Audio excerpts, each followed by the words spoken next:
And we are live. Welcome, Tessa Whitfield. We had you on 2 months ago because of your outstanding weight loss. But what we didn't tell everyone in the background was that you were training to become a coach. So you've lost 29 kilograms now and changed your career to help others do the same. What made you decide to become a coach? I remembered so clearly, Jono, when I almost gave up on myself and just became retired fat old lady that couldn't do anything, and I hated myself. I didn't love anything about that, and yeah, having changed all of that around, I just loved the idea of being able to work with people who found themselves in the same really dark space where you just trying to disappear into the background, don't have a presence in your own life, and as little presence as possible, not to make waves in other people's lives. So yeah, it's a pretty grim place to find yourself. Absolutely. And so how has the journey been for you? What have you loved about coaching so far? It's just meeting different kinds of people who share similar and the same kinds of problems as me. They're not all the same. We're not all the same, identical, but the problems are all the same pretty much. They're health problems, they're problems with self-image. Shame is huge and universal.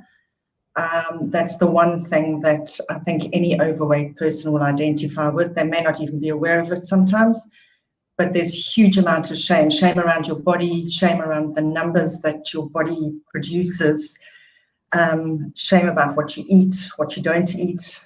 Oh, yeah, that is just really, really hard. And if you can help people see that it's not all of those things, then yeah, it's a really amazing journey to go on with someone.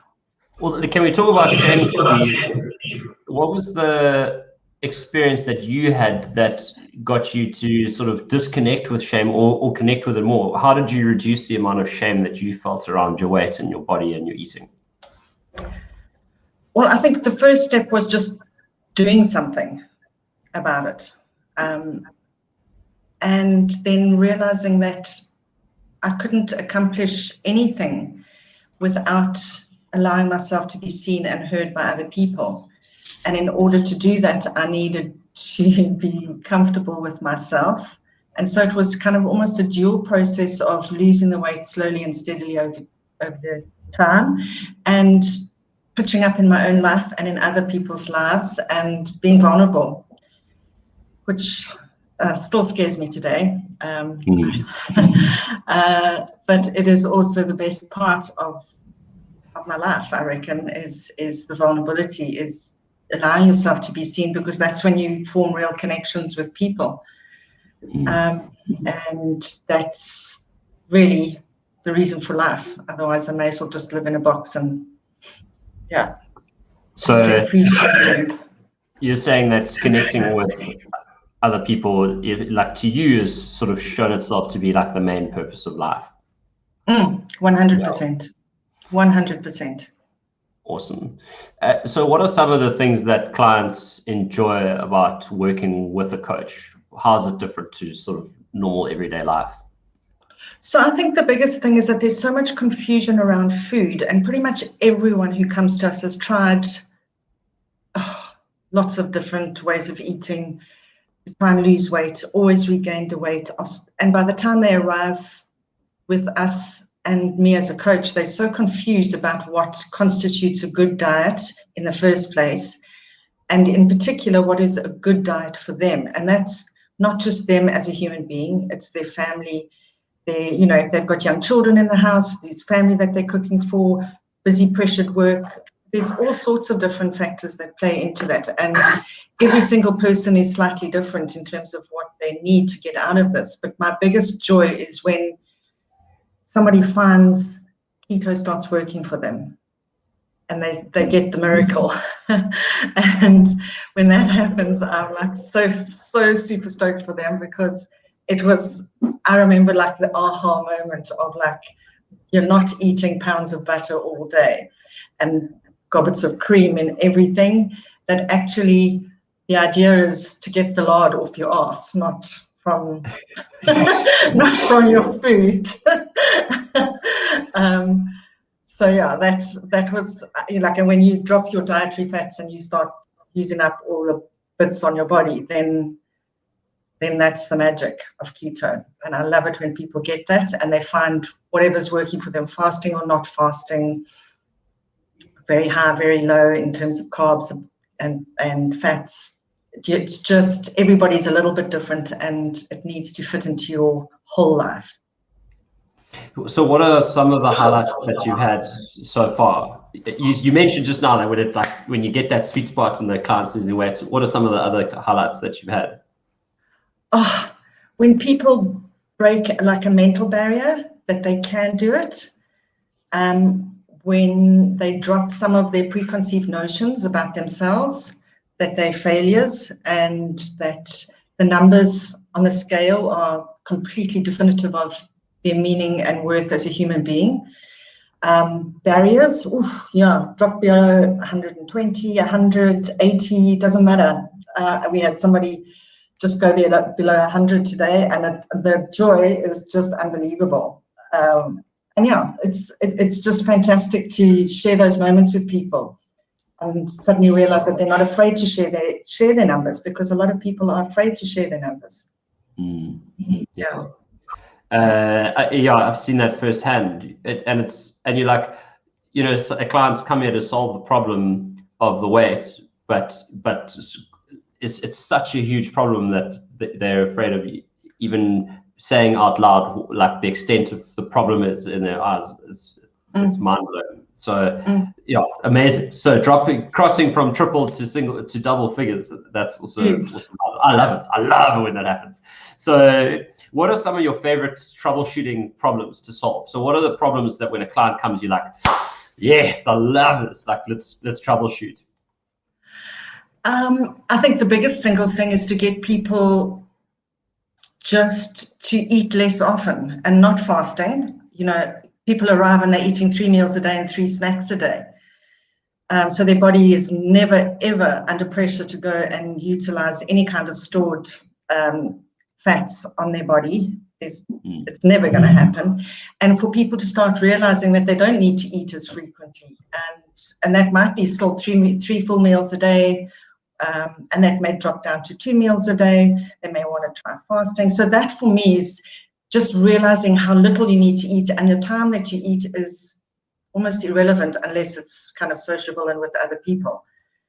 You eat when you're hungry, learning to listen to your body. Oh my Lord, I remember when my first real hunger pangs started kicking in. And I was like, oh, hello, there you are. So when people get that aha moment, like, oh, that's what hunger feels like. And actually, I don't need to bolt for the fridge because I'm not going to fall over and die. That's when that starts happening. And tell me about the clients that you love working with. So I have a dream client who I love working with.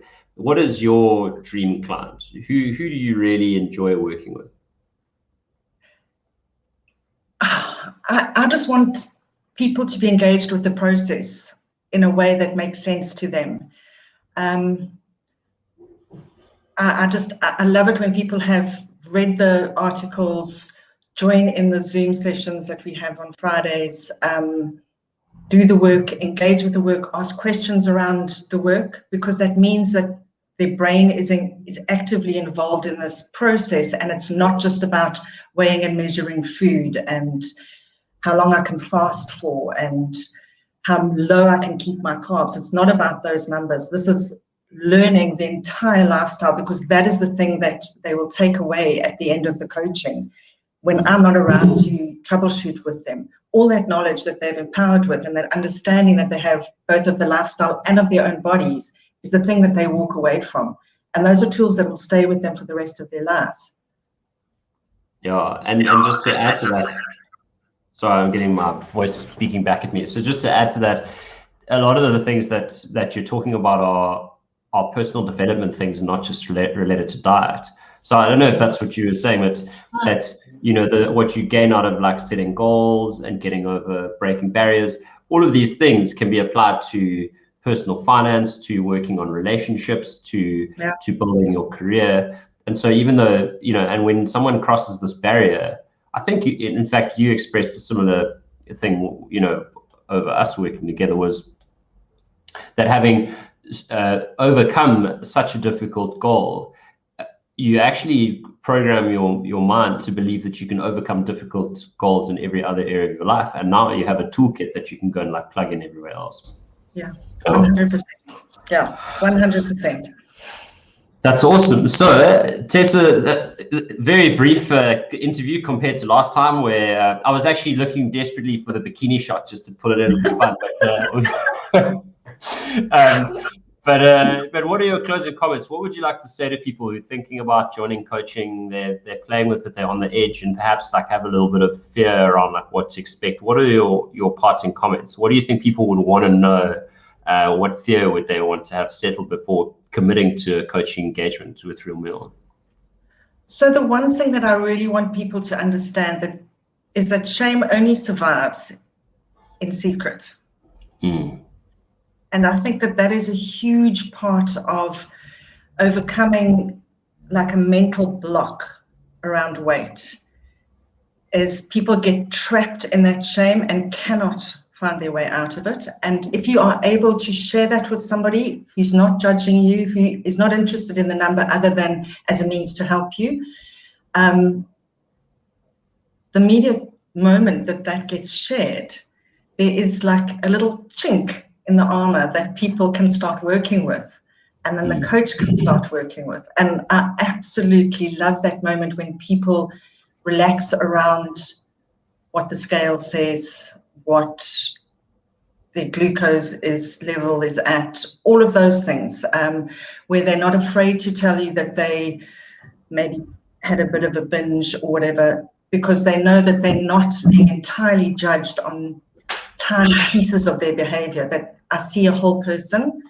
and all of these are different facets that we're working with to try and give them a really wholehearted life after weight loss. Yeah, that's gold as well. You mentioned something so valuable there, which is life after weight loss. How often do people hit the finish line? And I mean, it's 98% they get to that ideal weight, and then they put on the weight. It's 98% of people who lose their weight put it back on over the next 2 years.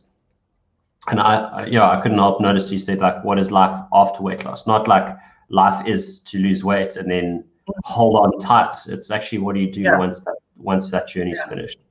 Yeah. Well, actually, I should just stop talking, because I think you've dropped a lot of gold out there, and so I'm ready to say goodbye, Tessa. Awesome having you here. And so anyone watching this, Tessa could be your coach. Sign up now. Click on the links. Tessa's looking forward to helping you. All right, Tessa, have a lovely day. I hope I get to see you in the next few months, because I'm sure after this you're going to be totally overloaded with clients, but that's not a bad thing. So we'll see you soon. Not a terrible thing. Okay, thanks.